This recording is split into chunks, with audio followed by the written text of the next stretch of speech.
WhatsApp everybody, welcome to the NewsDB। और आज की इस वीडियो में बात करने वाले कि XRP का प्राइस क्यों स्काई रॉकेट हो सकता है। अगर आप क्रिप्टो करेंसी में 2018 या फिर 17 से होंगे तो आपको पता होगा कि सेक ने, सिक्योरिटी एंड एक्सचेंज कमीशन ने XRP के ऊपर एक लॉ सूट फाइल कर दिया था। वो लॉ सूट इस बारे में था कि सेक कहता है कि XRP is a security token. अगर हम सिक्योरिटी के बारे में बात करें, सिक्योरिटी होता क्या है? Security are fungible and tradable financial instruments used to raise a capital in a public and private market। अगर हम इसको थोड़ा सा सिंप्लीफाई कर देते हैं तो सिक्योरिटी का मतलब होता है एन इन्वेस्टमेंट ऑफ मनी, मतलब आप एक पैसा कुछ इन्वेस्ट कर रहे हैं एंड उससे प्रॉफिट भी एक्सपेक्ट कर रहे हैं, जो कि हम सेकंड पॉइंट में यहाँ पे लिखा हुआ है। आप पैसा इन्वेस्ट कर रहे हैं, उससे एक प्रॉफिट भी एक्सपेक्ट कर रहे हैं। एंड अगर हम तीसरे पॉइंट के बारे में बात करें तो वो प्रॉफिट के लिए आप एक्स्ट्रा कुछ एफर्ट नहीं कर रहे, मतलब आपने सिर्फ इन्वेस्टमेंट कर दिया एंड उससे अभी आप प्रॉफिट एक्सपेक्ट कर रहे हैं एंड वो प्रॉफिट के लिए आपको कुछ नहीं करना, ओनली इन्वेस्टमेंट करना है, तो हम उसे ही सिक्योरिटी कहते हैं। तो अभी आप बोलोगे कि बिटकॉइन एंड इथेरियम भी तो वही है, हम लोग पैसा इन्वेस्ट करते हैं एंड प्रॉफिट एक्सपेक्ट करते हैं, उसमें कुछ बड़ी बात नहीं है। तो ऐसा नहीं है, XRP and Ethereum and bitcoin is totally different. कैसे, वो मैं आपको बताता हूँ। इथेरियम एंड बिटकॉइन ये डिसेंट्रलाइज्ड करेंसीज है, decentralised tokens. XRP and Ethereum decentralised है, डिसेंट्रलाइज्ड टोकन्स करेंसीज है एंड XRP एक सेंट्रलाइज्ड सिस्टम है। तो इसी वजह से सेक ने ओनली XRP के ऊपर केस फाइल किया है। तो उसके ऊपर XRP जवाब देता है कि हम लोग सिक्योरिटी टोकन नहीं है, हम लोग भी बिटकॉइन एंड इथेरियम की तरह ही वर्क करते हैं।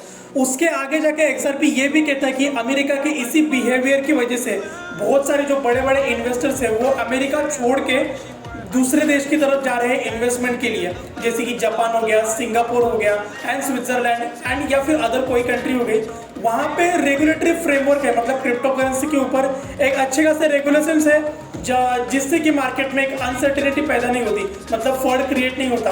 तो ये सारे रूल्स हमें सिंगापुर एंड यूके में देखने को मिलते हैं, लेकिन अमेरिका में ऐसा कोई रूल नहीं है, इसलिए मार्केट में अनसर्टेनिटी पैदा हो जाती है। लेकिन मार्केट में अभी बहुत सारी ऐसी खबरें चल रही है कि XRP ये केस जीत सकता है एंड अगर XRP ने ये केस जीत लिया तो XRP अपना ऑल टाइम हाई तो तोड़ ही देगा, उसमें तो कोई शक नहीं। अपना ऑल टाइम हाई तोड़ने के बाद ये बहुत एक अच्छा प्रॉफिट हमें दे सकता है। मैं समझता हूँ कि अगर मार्केट ऐसे ही चलती रही तो ये इसी साल $10 क्रॉस कर सकता है। अगर इसने ये केस जीत लिया एंड मार्केट अच्छी रही तो ये $10 को भी क्रॉस कर सकता है एंड इथेरियम को भी ये सरपास कर सकता है। इतना पोटेंशियल XRP में है, इतना इसका प्रोजेक्ट बहुत अच्छा प्रोजेक्ट है। तो मैं समझता हूँ कि अगर इसने ये केस जीत लिया तो सारे इन्वेस्टर बहुत ही खुश हो जाएंगे, क्योंकि XRP एक बहुत ही पुराना कॉइन है एंड जब भी इंडिया में स्टार्ट हुआ ये क्रिप्टो मार्केट तो बहुत सारे इंडियन इन्वेस्टर XRP में घुस गए थे एंड इसलिए XRP के साथ बहुत इंडियन लोगों के सेंटीमेंट्स भी है। तो इसलिए मैं ये वीडियो बना रहा हूँ कि XRP के साथ आखिर अभी चल क्या रहा है। तो बस यही है इस वीडियो में। अगर XRP एक केस जीत लेता है तो अपना ऑल टाइम हाई तो ऑफकोर्स वो तोड़ ही देगा एंड अपने ऑल टाइम हाई क्रॉस करके $10 को भी वो क्रॉस कर सकता है, इतना पोटेंशियल इस क्रिप्टो करेंसी में है।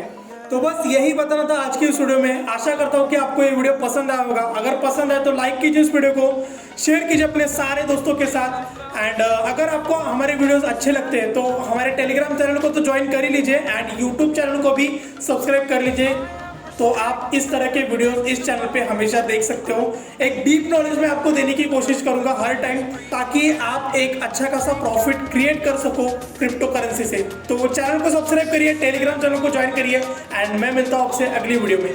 Thank you.